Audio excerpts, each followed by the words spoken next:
Hello and welcome. Let's talk about spinal anesthesia or subarachnoid block. So, what does it mean by spinal anesthesia? It is the injection of local anesthetic into the subarachnoid space causing loss of sympathetic tone, sensation and motor function. Drugs used: lignocaine 5% in 6% dextrose 2 ml, bupivacaine 0.5% in 5% dextrose 3 ml, or quincocaine 0.5% in 6% dextrose 2 ml.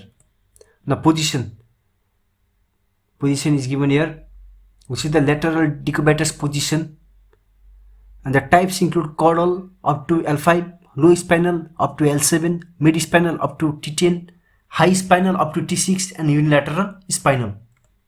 The procedure or techniques: 24 to 26 gauge needle with stellate is used, and the needle is passed through the interspinous space and ligamentum flavum to reach the subarachnoid space to get clear fluid, which is about 0.5 milliliter per second, and needle is rotated 360 degrees and a drug is injected slowly. The patient is repositioned to supine and drug takes about 50 minutes to act.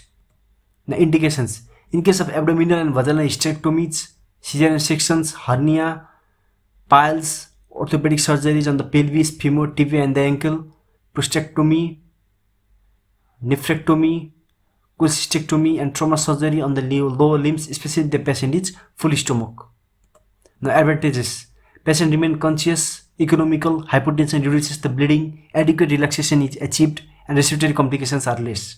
The side effects include CSF leak and aseptic inflammation of the meninges causing headache, severe hypotension, ventilator failure, post-operative vomiting, meningism, infection, paraplegia, which is very rare. Now contraindications: in case of cardiac patient, in case of allergy, increased intracranial pressure which may precipitate coning, sepsis, spinal tumors, back pain and spinal disease, neurological conditions like syringomyelia, kyphosis, scoliosis, etc. The monitoring of the patient after spinal anesthesia includes monitoring of patient's hypodynamic status, which includes pulse and blood pressure, monitoring of the respiratory rate and respiratory pattern, and monitoring of the development of headache. Now, minimization of the complication of spinal anesthesia includes preload, monitoring of the patient's hemodynamic status, monitoring respiratory rate and respiratory pattern, and the incidence of the dural puncture headache can be minimized by limiting the number of the punctures and the use of fine bore pencil tip needles designed to split rather than cut the dura. End of the topic.